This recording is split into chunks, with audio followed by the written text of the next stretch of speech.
Collectively सबसे बोलता हूं कि हम शर्मिंदा हैं कि इस मुल्क को इस मकाम पे लेके आ गए हैं कि जहां पे डॉक्टर्स पीएचडी स्कॉलर्स जेल में बंद हैं और कोर्ट उनकी बात ही नहीं सुन रहा। जो 1984 में कांग्रेस ने किया, अगर उसमें इंसाफ मिला होता तो गुजरात में 2002 नहीं होता।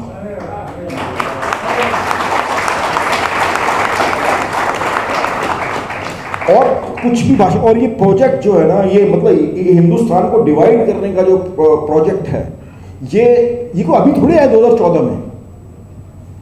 2014 में तो वो बंदा आया जो बायोलॉजिकल ही नहीं है। वो बायोलॉजिकल नहीं है लेकिन वो डायबोलिकल जरूर है। इस मुल्क में हालत ये हो गई है दोस्तों, और ये हम सबको सोचने की बात है कि हम सब के सब उतने हिंदुस्तानी हैं जितने ये आरएसएस वाले हैं। हम शायद उससे ज्यादा है, वो तो है ही नहीं यार। उन्होंने तो अपने तिरंगा नहीं लहराया यार।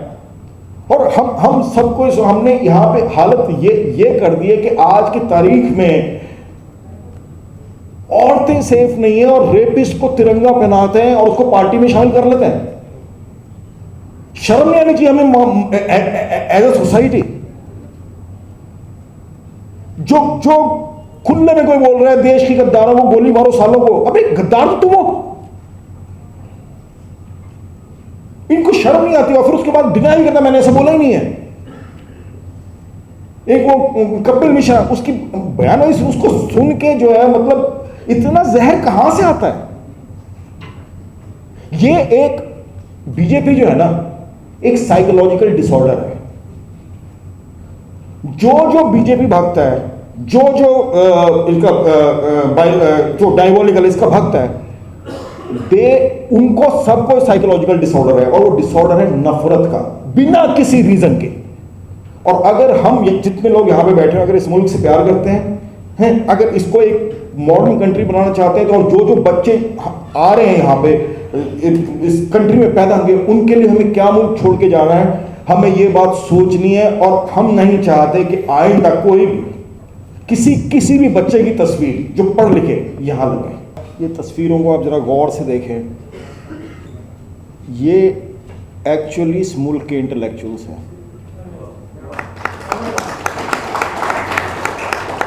और जो मुल्क इंटेलेक्चुअल्स को 4-5 साल के लिए बंद करके चाबी भूल जाएगा है, उसका तो बेड़ा गर्क ही होना है ना। फिर उमर खालिद, डॉक्टर उमर खालिद है, उससे ज्यादा पढ़ा लिखा उस प्रिजन का सुप्रिटेंडेंट भी नहीं होगा।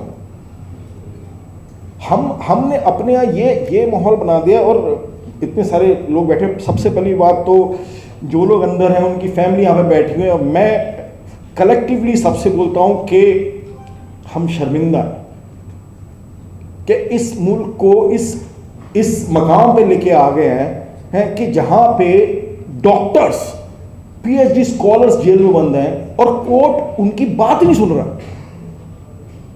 और जहां तक बात रही कि ये अभी हरदोस सर बोल रहे थे, sir thank you so much for saying that, जो 1984 में कांग्रेस ने किया, अगर उसमें इंसाफ मिला होता तो गुजरात में 2002 नहीं होता।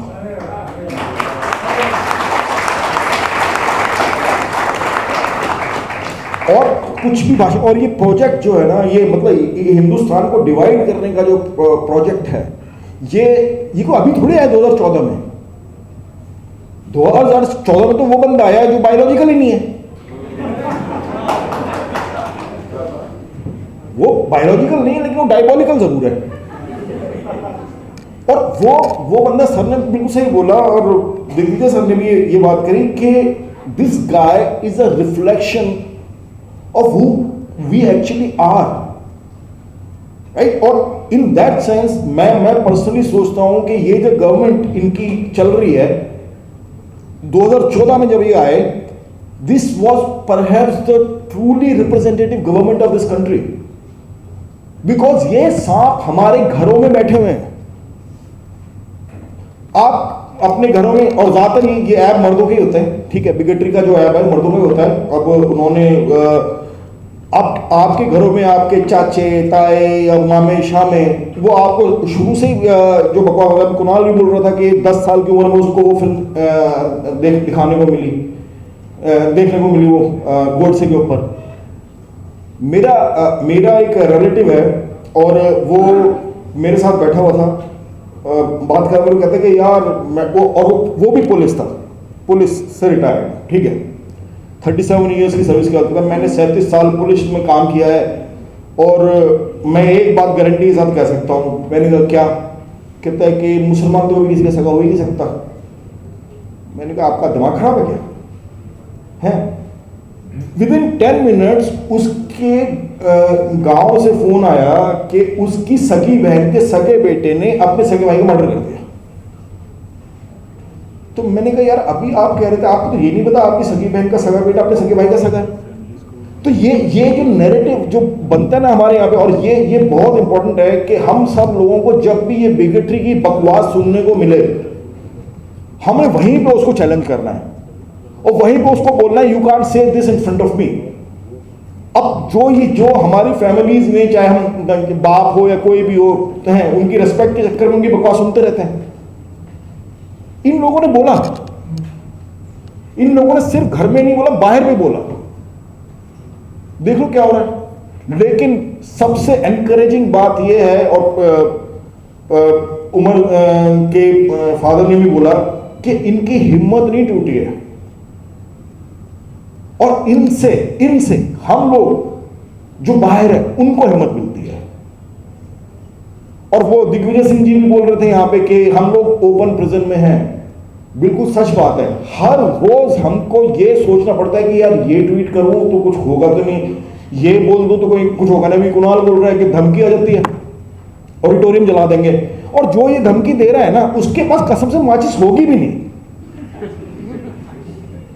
उसके पास होगी भी नहीं है।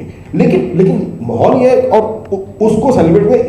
बात हम जैसों के लिए है जिनका ना ट्रायल हो रहा है 4.5 साल से, ना कोई सुनने को तैयार है। कोर्ट बदल दिए जाते हैं, जज बदल दिए जाते हैं, जब भी बारी आती है बेल ऑर्डर की तभी जज बदल दिए जाते हैं, और कह दिया जाता है कि अभी थोड़े दिन की बात और है। वो थोड़े दिन सिर्फ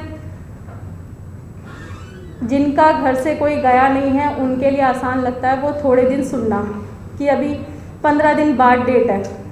चलो आप लोग कह दो कि अच्छा चलो अब तो आने वाले हैं 15 दिन, पर वो 15 दिन हमसे पूछिए, या वो 15 दिन उन लोगों से पूछिए जो जेल के अंदर हैं, जिन्हें एक एक महीने की डेट दे दी जाती है। वो एक एक दिन और एक एक मिनट किस तरीके से काटते हैं इसी इंतज़ार में कि अगली डेट आएगी शायद कुछ होगा। ये हाल सिर्फ और सिर्फ सेशन कोर्ट छोटे कोर्ट का नहीं है, ये हाल सुप्रीम कोर्ट का और हाई कोर्ट का भी है, जहाँ अभी फ़िलहाल हमारा केस चल रहा है। हमारा केस पिछले 2.5 साल से आई थिंक हाई कोर्ट में चल रहा है, और जब भी ऑर्डर आने का नंबर आता है तभी जज बदल दिए जाते हैं।